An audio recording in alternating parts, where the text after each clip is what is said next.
topik 8 ini karena terkait dengan proses awan dan hujan. Jadi diharapkan nanti setelah kuliah ini selesai, itu mahasiswa mampu menjelaskan 4 hal ini. Ya, yang pertama itu adalah menjelaskan tentang siklus hidrologi, seperti yang dilihat di sini, kemudian bagaimana proses pembentukan awan, kemudian nanti juga mampu menjelaskan proses-proses pembentukan dari hujan, dan terakhir nanti bagaimana menjelaskan tipe-tipe hujan. Jadi saya pikir tidak terlalu banyak hal yang akan kita diskusikan, namun di bagian akhir nanti kita akan bisa diskusi kalau ada hal-hal lain gitu ya, yang di luar dari topik ini. Nah, materi hujan ini terbagi menjadi 2 pertemuan. Yang pertama pertemuan hari ini, ya, kemudian nanti akan dilanjutkan di sesi berikutnya di minggu depan. Nah, minggu depan itu lebih kepada bagaimana melakukan analisis hujan, kemudian bagaimana melakukan pengukuran, ya, perhitungan terhadap hujan tersebut. Nah, ini kira-kira materi yang akan kita bahas. Jadi ada 4. Yang pertama kita akan lihat bagaimana proses siklus hidrologi, kemudian juga kita akan lihat bagaimana proses dari pembentukan hujan tersebut, gitu ya. Kemudian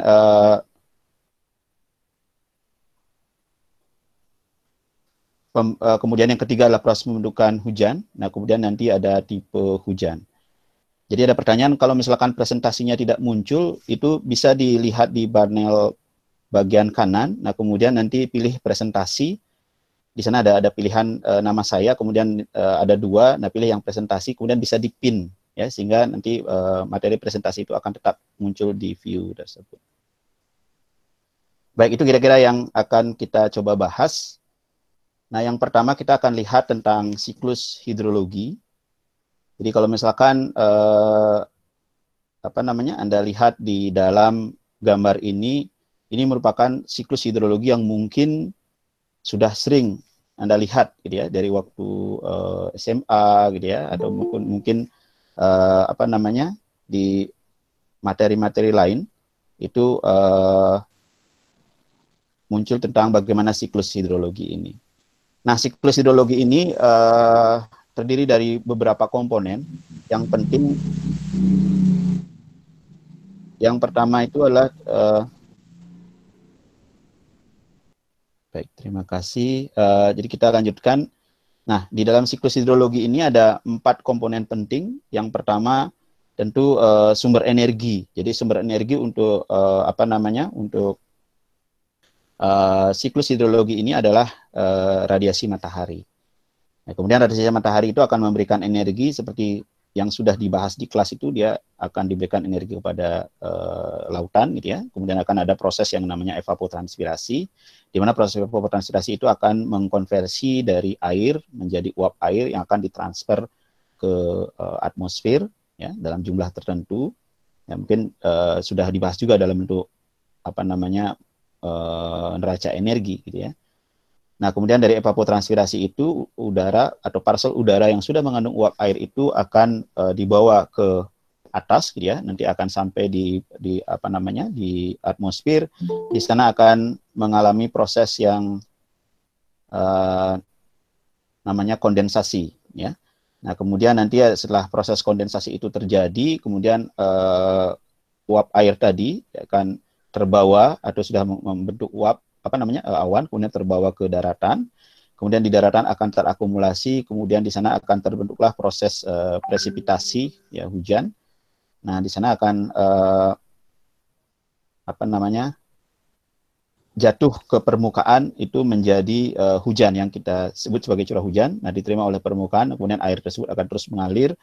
Kemudian ada yang terinfiltrasi yang masuk ke dalam permukaan atau akan mengalir di permukaan sebagai runoff, dan kemudian nanti akan bermuara di lautan. Nah, kemudian siklus itu akan terus terjadi. Jadi kalau kita perhatikan di dalam siklus hidrologi itu ada proses-proses penting. Yang pertama adalah evaporasi dan juga evapotranspirasi, yang penguapan tadi. Kemudian akan ada proses yang namanya kondensasi, ya, jadi pengembunan di mana uap itu akan berubah menjadi butir-butir air. Kemudian proses ketiga yang penting itu adalah adanya presipitasi. Jadi atau uap air yang sudah mengalami kondensasi itu akan jatuh ke permukaan. Nah, selain itu juga nanti akan ada proses transfer. Jadi energi yang dibawa dari laut ke daratan. Nah, kemudian kalau kita lihat di sini, di dalam proses hidrologi atau siklus hidrologi ini, kita perhatikan tidak semua wilayah akan menerima jumlah curah hujan yang sama.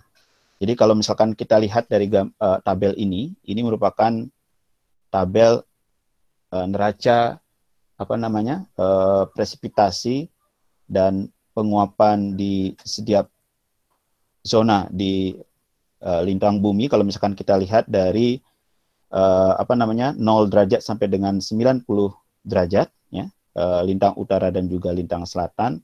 Nah, kalau misalkan Anda perhatikan di sini, misalkan di lintang utara dari 0 sampai dengan sekitar 40 derajat, secara rataan dia akan bernilai negatif.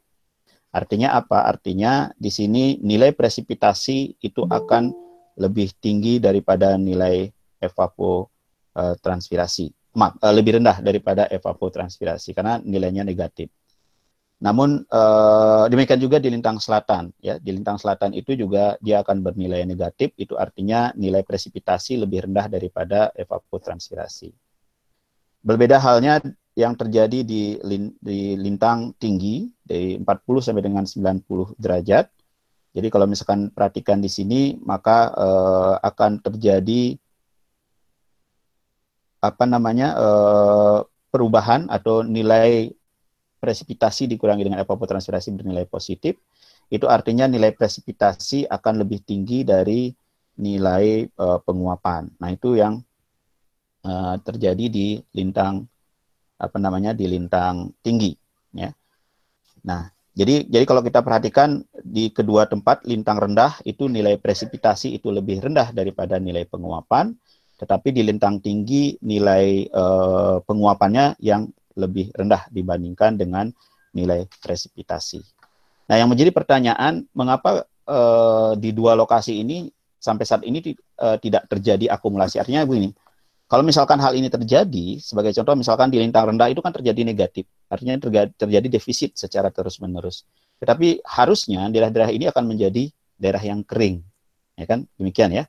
Karena nilai akumulasi dari presipitasi dikurangi penguapan itu bernilai negatif. Sedangkan di lintang tinggi itu nilainya positif, artinya dia merupakan daerah yang basah. Tetapi justru itu tidak terjadi. Nah, kenapa hal itu tidak terjadi? Karena ada yang disebut dengan transfer massa, ya, dari kedua wilayah ini. Nah, itu sudah dibahas di dalam angin. Jadi ada namanya transfer dari sabuk lintang satu ke sabuk lintang yang lain. Itu kalau misalkan Anda lihat nanti ada berbagai proses untuk transfer uap air, ya. Ada siklus-siklus yang mungkin Anda bisa lihat kembali. Jadi ada transfer, tidak hanya transfer energi, tetapi di dalam siklus hidrologi secara global itu ada namanya transfer massa juga. Baik, saya akan lanjutkan. Kalau kita melihat di dua wilayah, nah kalau tadi kan kita lihat di wilayah lintang rendah dan lintang tinggi. Nah, kemudian kalau kita lihat di dua wilayah, ini adalah dua wilayah di daratan dan lautan. Dan angka itu menunjukkan di sini adalah nilai presipitasi, ya. Jadi angka ini menunjukkan nilai presipitasi di daratan, dan angka 259 ini menunjukkan presipitasi di lautan. Nah, kemudian di angka berikutnya 97, di sini satuannya, ya, 97 km kali 1000 atau 97.000 km kubik per tahun. Itu merupakan nilai penguapan rataan di wilayah daratan. Sedangkan 385.000 km kubik per tahun itu merupakan nilai penguapan yang terjadi di daerah lautan. Nah, kemudian kalau kita coba bandingkan neraca airnya di sini, presipitasi dan evapotranspirasi, di daratan dia akan memiliki nilai positif, artinya presipitasi lebih tinggi daripada evapotranspirasi. Hal sebaliknya terjadi di daerah lautan, di mana nilai presipitasi itu lebih rendah dibandingkan presipitasi. Namun secara global, kalau kita lihat, kedua wilayah ini memiliki nilai yang sama, tetapi berbeda dalam tanda ini. Yang satu adalah bernilai positif, yang satu adalah bernilai negatif. Nah, sehingga secara total jumlah nilai